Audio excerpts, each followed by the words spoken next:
What's up, guys? Welcome back to Newswave. So yesterday, as expected, Cyberpunk 2077 had its next-gen patch or current-gen patch go live for the Xbox Series and PlayStation 5. There were also a bunch of bug fixes and some extra features. We'll go over that here today. Also, we are going to be talking about Mario Kart 8 Deluxe, specifically a pretty good update that was announced for the downloadable content and those 48 courses. And we're also going to be talking about 007 Goldeneye, as based on a new report, looks like we could be seeing this thing announced at any time. Guys, if you enjoy these videos, make sure that like button helps out a ton. And if you're new here to the Spawnwave channel, make sure you subscribe down below and ring that notification bell so you can keep up to date with all the uploads here on the channel. And we're going to start today with Xbox Game Pass, specifically games that have been announced for the second half of February. We can head over here to news.xbox.com. We have a nice little card at the top. You can see Mass Effect Legendary Edition there. That's for the cloud version. So I guess if you want to stream this game to your phone, you can do so now. Moving to February 17th, we have Lawn Mowing Simulator. That's on the Xbox One. Madden NFL 22, that's console and PC through EA Play. Total War Warhammer 3 on PC. Moving to February 22nd, we have RoboQuest, that's through Game Preview on PC. We have February 24th, Galactic Civilizations 3 on PC. Super Mega Baseball 3 on console, that again through EA Play. And then moving to February 28th, we have Alice Madness Returns for the PC, that through EA Play. So nothing too big here, I would say, for the second half of February.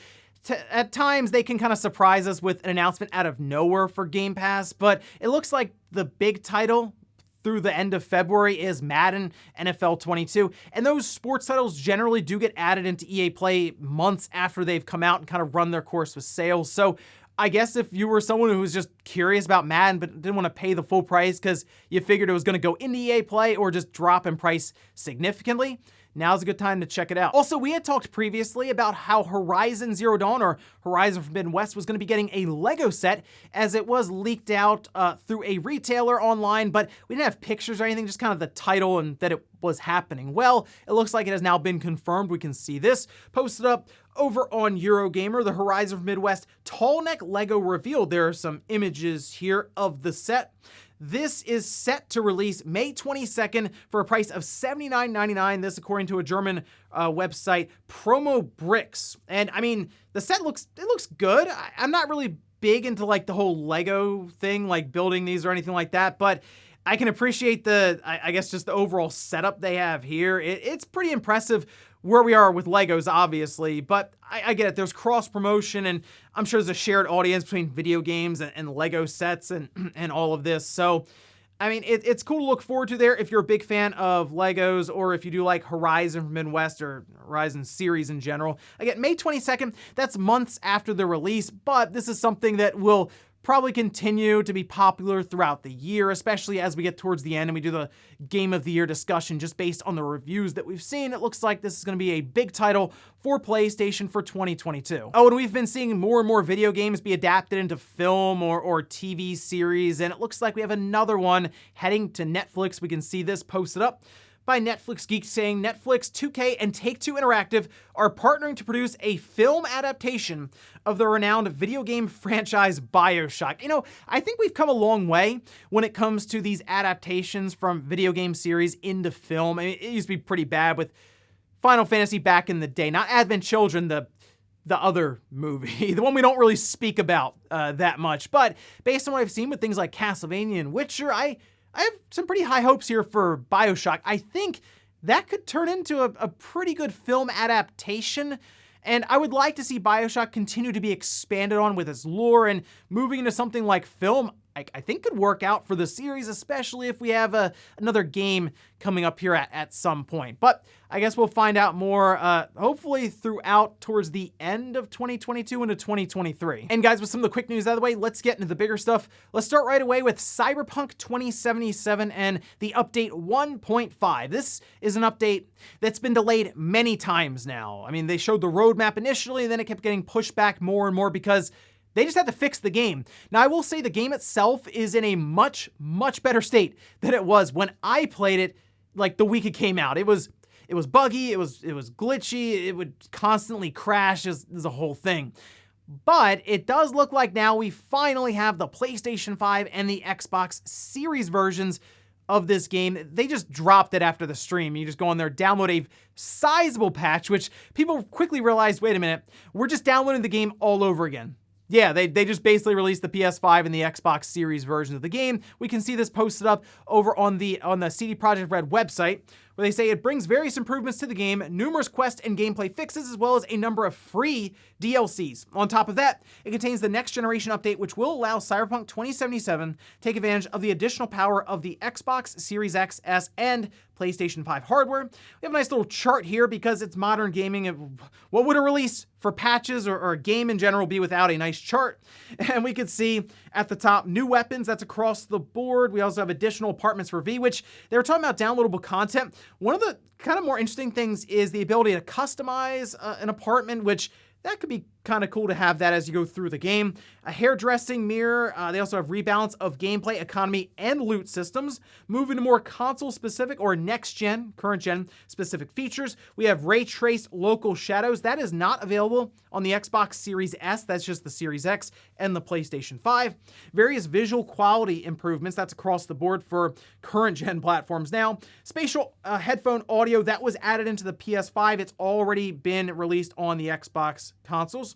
Improved crowd reactions, and then DualSense controller features for that PS5. Now, they also released gameplay for the Xbox Series and the PlayStation 5, which they probably learned their lesson from before when they didn't really show a ton of gameplay, specifically for like the Xbox One and the PS4, but they did show the Xbox Series S at least, so maybe they're learning from their past mistakes there. But I mean, the biggest thing is they do have two different like modes, one for performance, one for the ray tracing. Performance seemed to be like a dynamic 4K, trying to get as close as possible to 60 FPS. So visual quality should be much more improved than what I was again playing on the PS5 through backwards compatibility with the PS4, which probably should mention, if you were playing the PS4 version on your PS5, they mentioned you just have the PS4 version installed. You want to specifically pick the PS5 version in your library.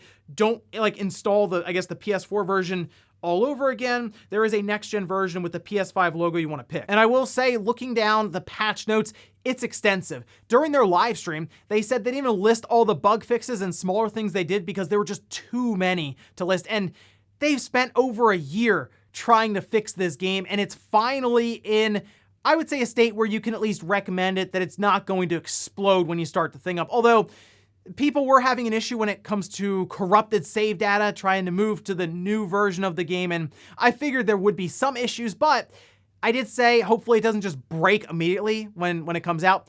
It does not appear to have done that, so good news there. The game is playable, which that was the biggest thing. I know we were looking for extra content right after launch, but I mean, they spend so much time fixing this game. It appears it's at least in a state where they can start to build on it with new content. They added some here, but it's nothing massive. And I'm looking for like another part of the map that we explore, a bunch of new quests, all kinds of stuff that they can build on Cyberpunk 2077 going forward. But at least now, if you picked it up for $10, when Best Buy was just trying to get rid of them, now's not a bad time to pop it in, get this new update, and see what you think of the game. Otherwise, though, they did also release a 5-hour trial. That's going to run until March 15th, so about a month. You just see what you think of the game. But yeah, I'd say it's much easier to recommend now.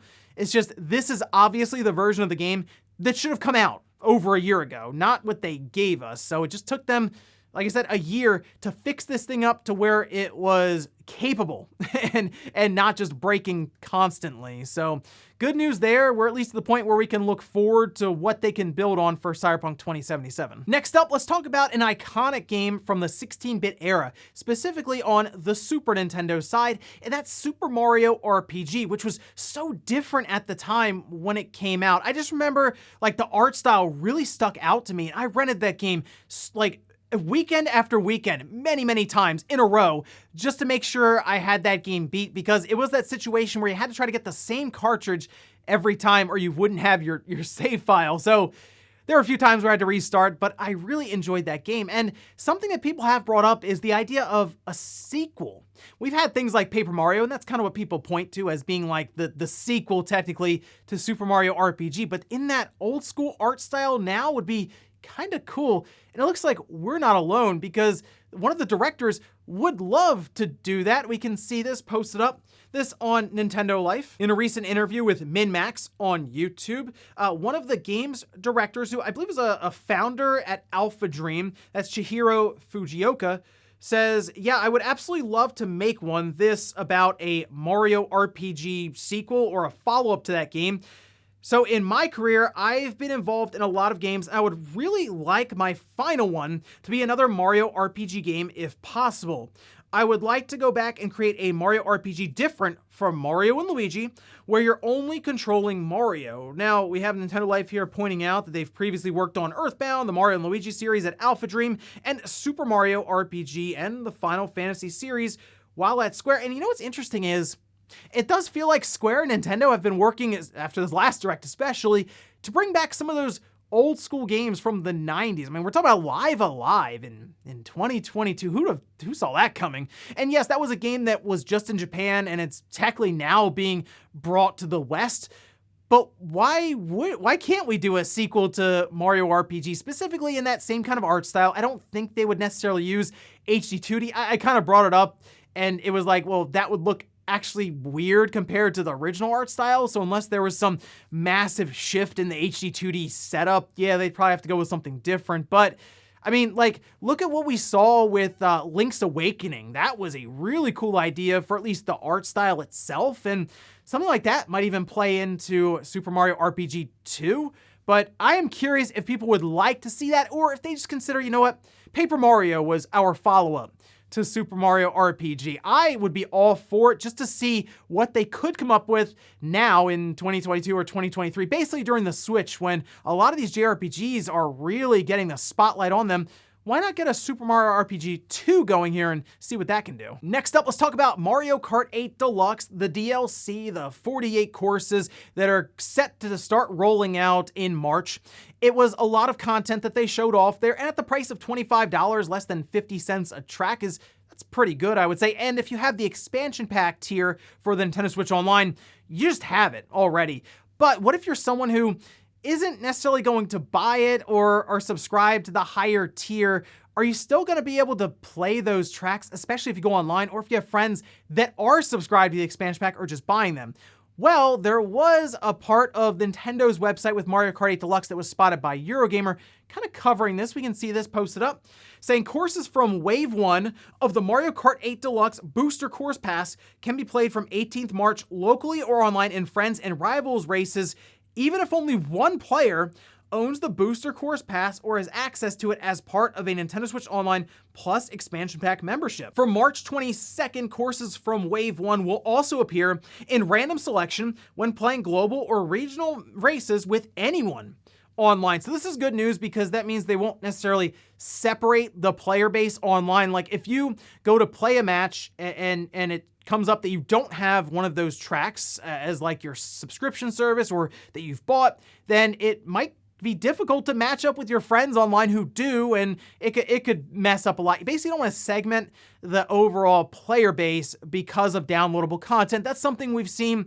other games in the past, especially during, I think, like the 360 era, that we ran into, and it actually really hurt the game online. Mario Kart obviously has a very large player base, a large population, since over 40 million copies have sold. And I think this is a great way to go about this, as Nintendo, in a way, is allowing you to try out one of these tracks if one of your friends has it. Maybe you really like it and you're like, well, you know what, maybe I will go buy that downloadable content, that pass, or I'll subscribe to the expansion pack. I think it's more or less a way for Nintendo to advertise these further through word of mouth by just kind of throwing you in to the track. You get to race around, have fun, and then buy in further. But at least this is a good way to not split up friends who want to play these tracks online. As long as one of you have it, you can all play it. And in our last bit of news, let's talk about 007 Goldeneye. This is a rumor that has continued to build more and more as we've gone along, and then those achievements went live for Xbox, and it was like, all right, when's this thing getting announced? Because when it does, it's going to be massive. It won't have as much of an impact on like the newer gamers or the younger generation, but like if you were there during the N64 era, it will be a big deal when this finally happens. Well, we did have Jeff Grubb talk a bit about maybe the timing for the announcement. We could see this posted up on VGC. This was during the Giant Bomb Grub Snacks with Jeff Grubb saying, I think that Microsoft is going to be the one to announce that first. I think this game is probably coming soon. I'm thinking next couple of weeks. Now, according to VGC, this matches what one of their sources has told them, so we're kind of in like 007 GoldenEye watch right now, just waiting for this thing to get announced. I'm wondering how Microsoft would go about announcing this then, because like, you figure that Direct would have been a good spot. Like, it's going into Nintendo 64 online service. It's like the standard GoldenEye from N64. Oh yeah, and then also Microsoft just announces on Twitter, hey, we're also going to have that remastered version that leaked.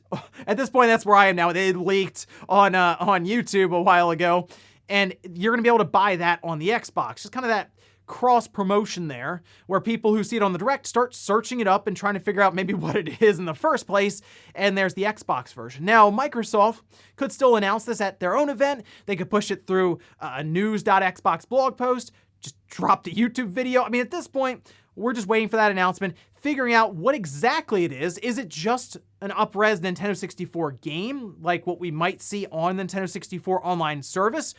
Or is this going to be a full remake like we've kind of already played? Like, I already played this. You can play it on like an emulator now, it leaked out. You can play it on a modified Xbox 360, and it's a really cool version of the game. The online play would take it to the next level. So I'm hoping that's the version we get, even if it's not added to Nintendo Switch Online, and it just is that. Like, you just buy it for $20 or something, and you can play it on your Switch or on your Xbox. That'd be really cool. And I think it'd be kind of a step forward for Nintendo as well, because apparently they were the ones that blocked this whole thing in the first place, but all of a sudden, we hear that GoldenEye could be showing up, the achievements popped. I think we're getting close to that announcement, and I'm looking forward to it. And before we go to the comment of the day, we're going to take a look at the poll that I posted up yesterday, where I asked, are you going to check out Cyberpunk 2077? Now, that the next-gen patch released, 64% said no, but 36% said yes, and I gotta admit, there seems to be a bit of a change in sentiment around this game. And there's so much backlash when it first released, and that's because a lot of people, myself included, bought a game that was just kind of busted. Like, that was it. And there was so much hype around it. It felt very deceptive the way that they were marketing the thing and not showing those last-gen versions. And now it's to the point where they've worked on this thing so much, people have been getting these next-gen or current-gen consoles now with the PS5 and Series X and S more and more as they've gone along, so the game has becoming more playable, and we're seeing this massive next-gen patch, the trial. The game became $10 at one point. Yeah, I think we're getting to at least a position where people are like, well, at least the game works now. I can go back and check it out and I didn't even pay full price because I got it on sale. Now the thing is going to be, how do they expand on Cyberpunk going forward, especially with new content? And we'll finish up with the comment of the day as you're seeing here. This is from Obi-Wan saying, there will be even more hurdles for Microsoft to buy Platinum Games than either Sony or Nintendo. The Japanese government has made it extremely difficult for non-Japanese companies or people to own more than 10% of a company. So Platinum Games' best bet for acquisition would be Sony or Nintendo, both being Japanese and both having large sums of extra cash on hand that would make them easily compete in any purchase wars for Platinum. But that said, it's still not impossible for Microsoft to come in and buy them. It'll just be harder than if they were to buy a studio in Europe or America. So the thing with Platinum Games is, I don't know if like Nintendo or Sony would be that interested in buying them necessarily. I mean, look at what Platinum is doing now. They're going to make Project GG. I think that's like, I don't want to say their last-ditch effort, but they are really relying on that game to do something. I looked at Babylon's Fall. I mean, is there anything there that really is getting people excited for this game? I'm hoping it comes out and it just shocks everyone. It's this incredible game. But like, Bayonetta 3 is their big title right now that should be good, but that game took 4 years to make. I don't know. There's something about that even doesn't line up as like the smoothest development. So if you're Nintendo, you own Astral Chain completely. You and Sega, of course, share rights for Bayonetta, depending on titles and all of this. Platinum doesn't own any of this stuff. They just come in, they do the work, and they kind of move on and hope for the next contract. So if you bought Platinum, you'd mostly be buying a 10-cent investment and a workforce of developers who are very talented at times, but can also put out some things like Babylon's Fall. So I don't know. We'll see what happens here, but I am concerned that if this Project GG thing flops, that Platinum could actually be in trouble. So I don't know when that's coming out. couple years from now, but I guess we'll keep an eye on it. And ladies and gentlemen, that's gonna do it here for Newswave. If you enjoyed this video, guys, hit that like button, really helps out. If not, hit the dislike. Leave comments down below about everything we talked about here. Today was 007 Goldeneye. Are you excited to see this game in the next couple of weeks or so? Let me know about that. And then what about Mario Kart 8 Deluxe downloadable content being playable if just one of you own it? And then Cyberpunk 2077, the next gen patch is now live. Are you going back to give the game a second chance? Thanks guys for watching, and I'll see you next time.